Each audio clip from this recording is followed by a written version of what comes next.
अरे वेड्या, तू का काळजी करतोस? मी तुला कधीच एकटा सोडलं नाहीये आणि सोडणार सुद्धा नाही.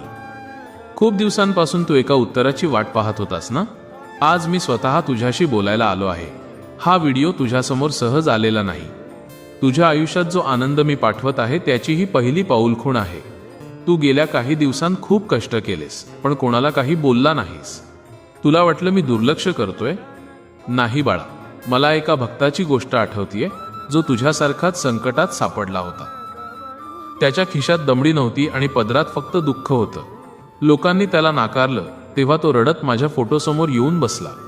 तो फक्त एवढंच म्हणाला, स्वामी, आता तुम्हीच काय ते बघा. मी त्याच्या श्रद्धेची परीक्षा घेतली, पण त्याला कधीच पडू दिलं नाही.